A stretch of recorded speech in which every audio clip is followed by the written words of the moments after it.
আমাদের এখানে একেবারে কদিম নেসাবের মিজানের ছাত্র যারা ফার্সি মিজান পড়ে, উর্দু বিভিন্ন কিতাব পড়ে, তারাও কিন্তু এখানে উপস্থিত এবং তাদের সম্মিলিত একসাথেই কিন্তু আমাদের নেসাব সাজানো। আমাদের এখানে এটাই একমাত্র ব্যতিক্রম, যেটা হয়তো অন্য কোথাও আমার জানা মতো এখনও নেই, যে কদিম নেসাবের একেবারে সম্পূর্ণ নেসাবকে ঠিক রেখে আত-তরিক ইলাল আরাবিয়া 3 খণ্ড পুরা পড়ানো, আত-তামরিনুল কিতাবিউ কিতাবটা শেষ করা, কাসাসুন নবিয়্যিন পুরা 1 খণ্ড পড়ানো, এটা আমার জানা মতে এখনো পর্যন্ত আমি কোথাও পাইনি। আলহামদুলিল্লাহ আমরা এই 3টা ঘন্টা এটাকে মাদানী নেসাবের স্বাতন্ত্র রক্ষা করে বাকি অন্য কিতাবগুলো কদিম নেসাবের সাথে মিলিয়ে আমরা রেখেছি। কারণ হলো আমাদের এখানে আবার একেবারে কদিম নেসাবের ইবতিদা আউয়াল জামাত থেকে শুরু করে মিজান জামাত পর্যন্ত স্বতন্ত্র কদিম নেসাবের 3টা জামাতও কিন্তু আছে। আউয়াল, তাইসির, মিজান, এই 3ও জামাত কিন্তু আবার এখানে আছে। তাইসিরও বেফাকে পরীক্ষা দিচ্ছে, মিজানও আঞ্চলিক বোর্ডে পরীক্ষা দিচ্ছে। এই বছর হেদায়েতুন্নাহ সম্পৃক্ত হয়েছে বোর্ডে, সেটাতেও আলহামদুলিল্লাহ অংশগ্রহণ করেছে।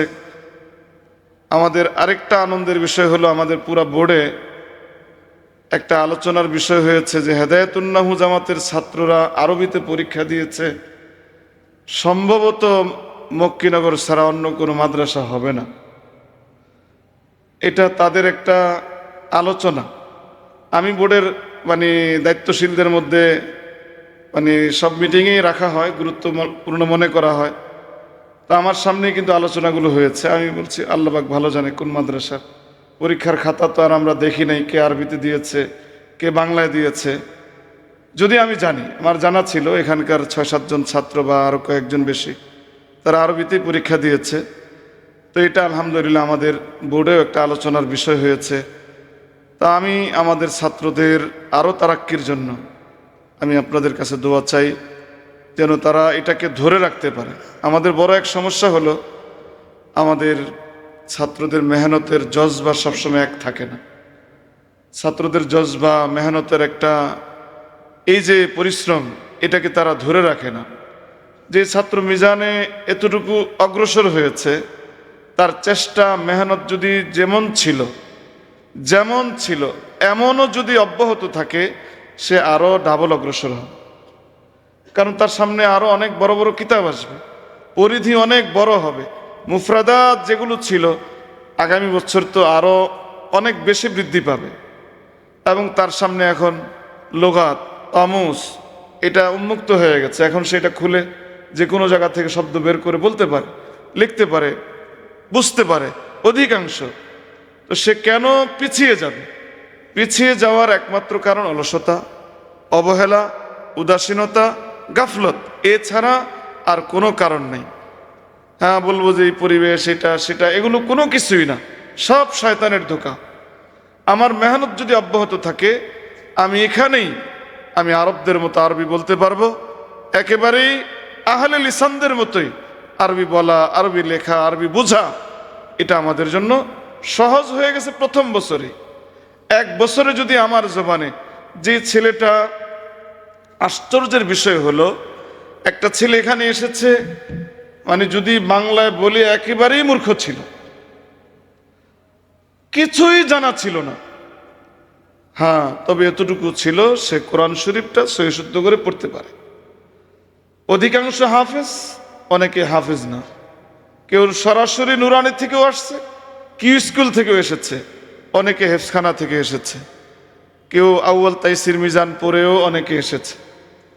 কিন্তু 99 ভাগের অবস্থা হলো যে আরবি একটা শব্দ জীবনে কখনো লেখাও নাই। আর মক্তবের লেখাটা এতদিন পরে সে আসলে, সেটা আরেক বিষয়, মক্তবের সেই লেখা 2-3 বছর পরে কেন যেন আর ছাত্র লিখতে পারে না। তো সেটাও অনেকে, মক্তবের পড়ালেখারও তো বিভিন্ন তর্জ, বিভিন্ন তরিকা আমাদের দেশে চলমান। অনেক নুরানি বিভাগ আছে যেখানে লেখা নেই, 1 বছর 2 বছরে নাজেরা দিয়ে দেওয়া হয়। আবার অনেক জায়গায় আছে হাতের লেখা, বাংলা, ইংরেজি সব কিছু লেখানো হয়, আরবি লেখানো হয়। তো সেটা কিন্তু হেফজ শেষ করতে করতে সেটা আর কিছুই থাকে না। তো একটা ছাত্র শেষ করে মাদ্রাসায় আসার পরে প্রথম দিনের খাতাগুলো যদি এখন মানে দেখানো হয়, এটা আমাদের কাছে যারা লিখেছে ছাত্রদের কাছে বিশ্বাস হবে না এটা আমার লেখা, সেও বলতে পারবে না এটা কার লেখা। এটা হলো আশ্চর্যের বিষয়।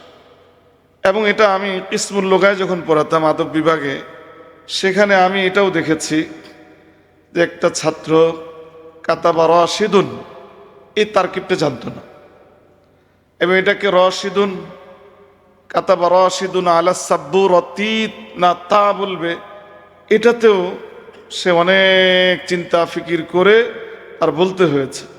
ওই ছাত্র মুখতারাত পড়েছে, নির্দ্বিধায় সে মাকালা লিখেছে 1 বছরের ব্যবধান। এই ছাত্র কিন্তু কল্পনাও করতে পারে না এর পিছনে উস্তাদের মেহনতের পরিমাণটা কেমন ছিল। আমাদের এখানে ছাত্রদের মেহনতের একটু যদি নমুনা বলি, আমরা জানি যে নুরানি হেফজখানা উস্তাদরা অনেক বেশি মেহনত করেন। আমার দৃষ্টিতে নুরানি হেফজখানার উস্তাদদের চেয়ে ডাবল মেহনত করে প্রথম বর্ষের উস্তাদরা। এটা ছাত্ররা বলুক আর না বলুক, মানে আসরের পরেও ছুটি নেই, এশার পরেও ছুটি নেই। ছুটি নেই বলতে ঘুম পর্যন্ত হয় মোকালামা, না হয় কোনো হাতের লেখা, না কোনো কাজে ছাত্র বসা আছে, উস্তাদ সামনে বসা আছে। আসরের পরে ছাত্র তামরিন করে, যেদিন এই বিশেষ করে শীতের দিন সময় কম থাকে, আসর পরে মাগরিব পড়তে পড়তে মাঝখানে 20-30 মিনিট তামরিন, উস্তাদের প্রয়োজনীয় কাজে যাওয়ার হয়ে ওঠে না। আবার ফজরের পরে উস্তাদ ঘুমে থাকতে পারেন না, ছাত্র তেলাওয়াত করবে, উস্তাদ সামনে বসে থাকে। এই যে আর বাকি সময় তো ঘন্টা, বাকি সময়গুলো দর্শের মধ্যেই থাকেন। এই মেহনত এটা মানে ধাপে ধাপে ধাপে ধাপে একটা ছাত্রকে এতটুকু, যেখানে মানে কিছুই ছিল না সেখানে আলহামদুলিল্লাহ সুম্মা আলহামদুলিল্লাহ এটা স্মরণ করতে হয়, অনেক বেশি কৃতজ্ঞতা আদায় করতে হয়। নিসাবের যিনি প্রবক্তা, নিসাবের যিনি আল্লাহ পাক তাকে হায়াত তাইয়্যিবা তাবিলা দান করেন, আল্লামা আবু তাহের মিসবাহ হাফিজাহুল্লাহ, তার এই কিতাব আত-তরিক ইলাল আরাবিয়া, এটা শুরু ছিল একেবারেই কোনো কিছুই জানা নাই, এটা শেষ হয়েছে বুখারী শরীফের শেষ হাদিসের মাধ্যমে। এবং সেখানে একটা হাদিস পড়েছে এমন না, সেখানে প্রায় কতগুলো হাদিস পড়েছো তোমরা?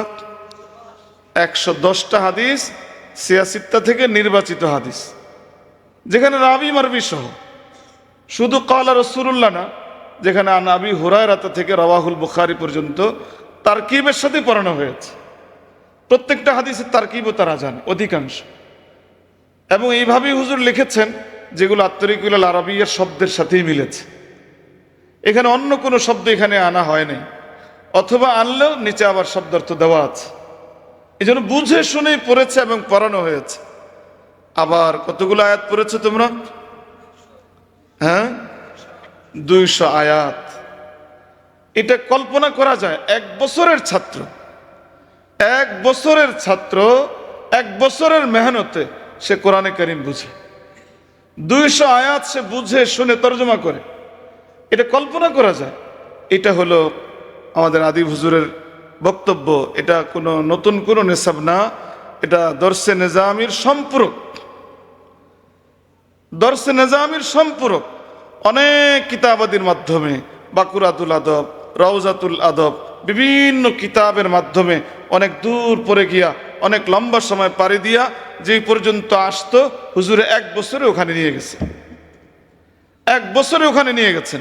এবং এই পর্যন্ত আরবি বলতে কোরআনে কারীমের এই আয়াতের তর্জমা, এই যে কাসাসুন নবীন পড়তে প্রতিটা বাক্যের তারকিব কি মিজানের কাজ? তারকিব কিন্তু মিজানের কাজ না, এটা নাহুর কাজ। তো প্রকারান্তরে সে শুধু মিজান জামাত শেষ করেছে এমন না, অনেক নাহবি কায়দাও সে পড়ে ফেলেছে। সে জুলহাল চিনে, হাল চিনে, আদত মাদুদ জানে, সে আদত মাদুদ জানে, সে সোয়া 1টা বলতে পারে, সে 3:30 বলতে পারে, যে আমি 3:30টায় ঘুম থেকে জাগ্রত হয়েছি, এটা বলতে পারে। এই যে এটা কিন্তু বলতে পারে, নতুন করে বাহির থেকে শব্দ ধার করা না, এটা কিতাবের পড়ার ভিতরে আছে। কিতাবের দর্শের মধ্যে এগুলো আছে।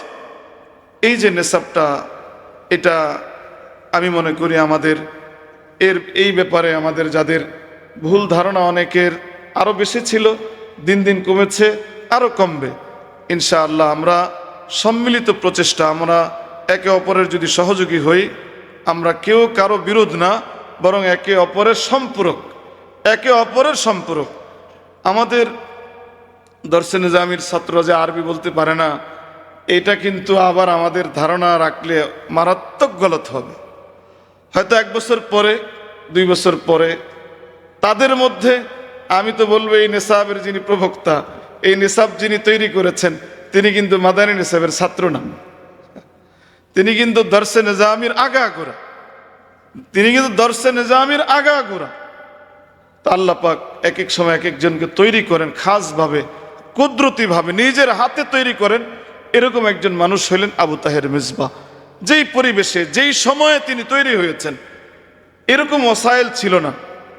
হুজুর আমাদেরকে বলতেন যে আমরা যেভাবে আরবি ভাষা শিখেছি আর তোমাদের সামনে এখন যেটা আছে, আকাশ জমিনের ব্যবধান। আমাদের চেয়ে, হুজুরের বক্তব্য, আমাদের চেয়ে তোমাদের শতগুণ অগ্রসর হওয়া আল্লাহ তোমাদের জন্য সহজ করেছেন, কিন্তু তোমরা অগ্রসর হচ্ছ না। হুজুর আমাদেরকে বলতেন আমরা তারকিব শেখার জন্য কোরআনে কারীমের তারকিব কিভাবে করব, কিভাবে কোন পদ্ধতিতে হবে, আমরা অনেক কিছু চিন্তা ফিকির করে জেহেন একরকম তরতিব দিয়ে দর্শে বসতাম। আর এখন এরাবুল কোরআন ছাত্রদের সামনে আছে, এরাবুল কোরআনের মতো, বায়ানুল কোরআনের মতো দর্শে ছাত্রদের সামনে এখন ছাত্র অল্প সময় 2 বছরের ব্যবধানে ছাত্র এগুলো কিনে। সাফাতুত তাফাসির, এটা এখন ছাত্র 2য় বছর 3য় বছর ছাত্রদের হাতে হাতে থাকে। এগুলো আমাদের কল্পনায়ও ছিল না। এই জন্য এগুলো যেহেতু ছিল না, এখন আছে। হুজুরের কথা হলো যে এগুলো যেহেতু এখন আছে, তোমরা আরো আগে বাড়তে হবে, তোমাদের আরো অগ্রসর হতে হবে। এই জন্য আমরা যারা 1 বছর এখানে মেহনত করেছি, আমরা আমাদের মেহনত আমরা 2য় বর্ষে গিয়ে সাধ্য মোতাবেক চেষ্টা অব্যাহত রাখবো তো ইনশাআল্লাহ, ধরে রাখবো তো ইনশাআল্লাহ। আল্লাহ তৌফিক দান করেন। এবং উস্তাদদের মধ্যে আমাদের জামিয়ার সকল আসাতিজা কেরামের অনেক ফিকির, অনেক চেষ্টা, বিশেষ করে এই জামাতে সম্পৃক্ত উস্তাদ যারা ছিলেন, তাদেরকে আল্লাহ পাক তার পক্ষ থেকে শান মোতাবেক আজর দান করেন। অনেক মেহনতের ফসল, অনেক চেষ্টা এই পরিবেশে। আরেকটা জিনিস বলবো, মাদানী নিসাবে অন্য জায়গায়, ঢাকায় মাদ্রাসাতুল মদিনা, মাদ্রাসাতুল সুফা, বাইতুস সালাম, বাইতুর রসুল প্রতিষ্ঠিত মাদানী নিসাবের মাদ্রাসাগুলো, ওখানে যেই পরিমাণ মেধাবী ছাত্র জমা হয়, আমাদের এখানে কিন্তু ওই পরিমাণ মেধাবী ছাত্র জমা হয় না। তাদের পিছনে যেমন মেহনতের প্রয়োজন হয়, আমাদের এখানে আরো বেশি মেহনতের প্রয়োজন হয়। একজন মেধাবী ছাত্র, তাকে যতটুকু মেহনত করলে সে যেই পরিমাণ অগ্রসর, যতটুকু আগে বাড়তে পারে, দুর্বল ছাত্র কিন্তু অতটুকু পৌঁছানোর জন্য উস্তাদের অনেক বেশি মেহনত করতে হয়। আলহামদুলিল্লাহ আমাদের এখানে কিন্তু আবার আমরা আঞ্চলিক বোর্ড যে পরীক্ষা, কেরানীগঞ্জের, বৃহত্তর কেরানীগঞ্জের বোর্ডের পরীক্ষায়ও ছাত্র অংশগ্রহণ করে। পাশাপাশি সারা বাংলাদেশের মাদানী নিসাবের একটা বোর্ড আছে, সেই বোর্ডেও ছাত্র অংশগ্রহণ করবে। পরীক্ষা শাবানের কত তারিখ হুজুর? 11, 12, 13 শাবান, এই 3 দিন পরীক্ষা হবে।